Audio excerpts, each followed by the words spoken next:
Studies show from UCLA psychology, communication is composed of much more than what we thought. Only 7% of communication is actually our word choice. 38% is the way we say those words, and 55% is nonverbal. These nonverbal cues come in the form of gestures, facial expressions, posture is a big one, and actually our leg position is big too, although we don't notice these things. Other researchers have backed this evidence up.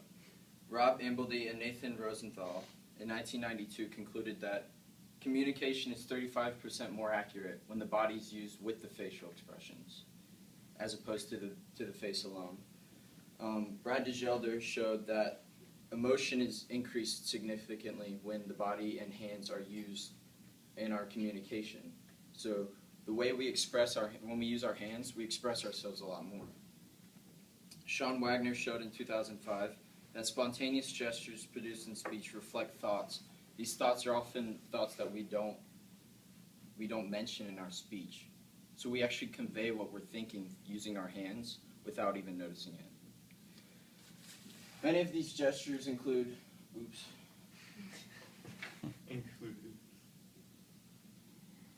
okay, the palms up. Palms up is used a lot by people who are trying to convey a very positive message. It's very open, especially when the arms are extended. It's trustworthy, makes you feel trusted. People get a lot of positive emotions from this.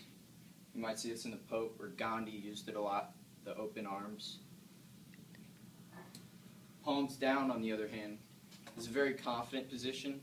It shows that you understand. It's very understanding. But when the hands are when the fingers are extended, especially, it shows more of a dominant, more of a controlling posture. Maybe in times of stress, the president might show that he's got this under control. He's dominant. Or if the arms are relaxed, he understands. Okay. But when the fingers are extended and the hands move side to side, this is a very negative gesture. This shows that you do not approve of something. So watch the movement of the hands and the extension of the fingers. Arms behind the back. Some people may not take this for much. Believe it or not, this is actually, your hands are your defense mechanisms. As humans, we defend ourselves. We use our hands for many things, especially defense. So when we close our arms, that might be a very defensive. We're closing off our vital body parts. When we put our hands behind our back, we're very confident in our situation. And we show that we're confident there and that we're trusted, and it's very, very firm position.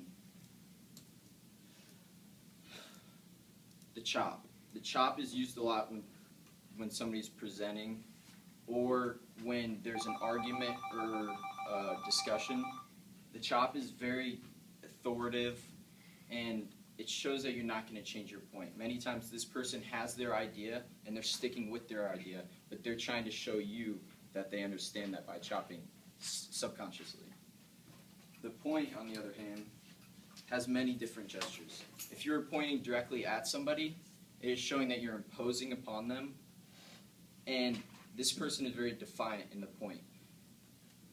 In authority positions, it's accepted, but if you do it to your peers, it actually they think you're being arrogant from that because you're imposing upon them, and they feel like you don't have that position to do so. The wiggling point, on the other hand, may come with a wink or a smile. It's actually approval. And you might think that's a joke, but it's true. It shows you approve of what somebody's doing. Pointing up, like Mitt Romney is doing here, shows that you've got something under control, that you understand something, or in that you're in authority. One we see a lot is hand rubbing. Okay, hand rubbing shows anxiousness, one thing. It shows we expect something to come our way. Some people think it might be so because you clean your hands off when you expect to receive something. See a little kid about to open presents, it might be like this.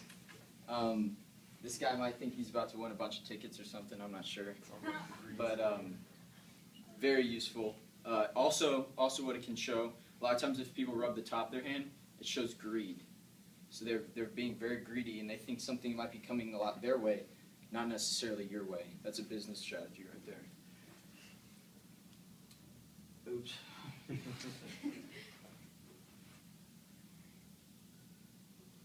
Okay, hand grasping, slightly different, but a much different message conveyed. This person is unsure. They may feel nervous or anxious, especially if they twine their fingers like so. They may feel anxious towards something and fearful that something's coming. So they just don't know what to do a lot of times with their hands. And this is a very stressful position. This, on the other hand, is very powerful. It takes a lot to do this position. This is a show called The Shark Tank. Many of you have probably seen it. This man, he sits there in his chair. A lot of times he does this power pose, and the person who's presenting to him may feel anxious. They a lot of times, if you watch the show, you can see the body language all over.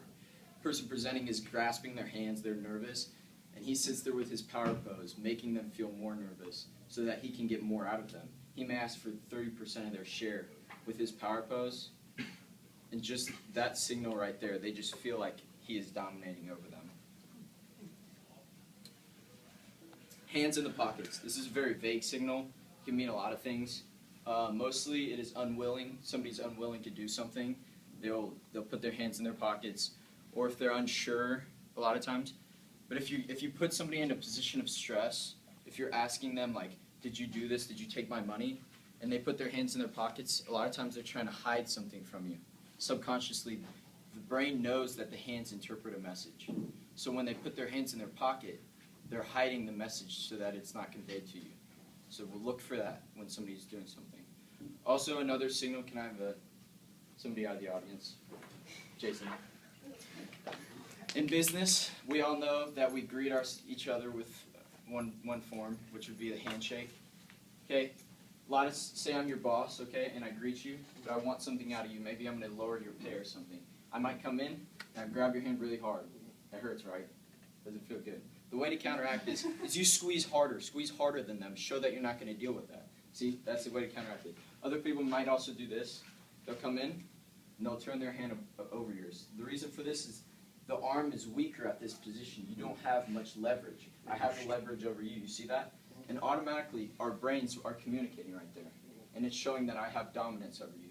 So maybe if we're business partners, I may have the upper hand now in a deal. And I might ask you something ridiculous, and you already feel like you're positioned down. The way to counteract this would be, here, do it to me. You walk in, and the arms automatically turn when you walk in. So if somebody does that to you, just walk in closer, and the arms will turn.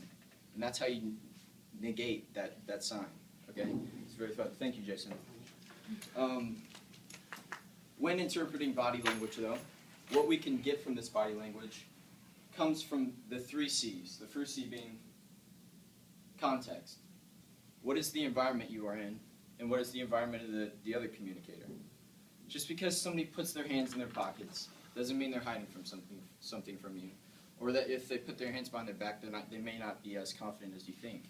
They may just be cold and they need the body heat on their arms. That's a possibility. Their hands might be cold. So keep these things in mind because they can be very misleading from the environment. The second C is clusters. Don't just watch one sign of body language. Just because somebody's pointing doesn't mean they're trying to impose upon you.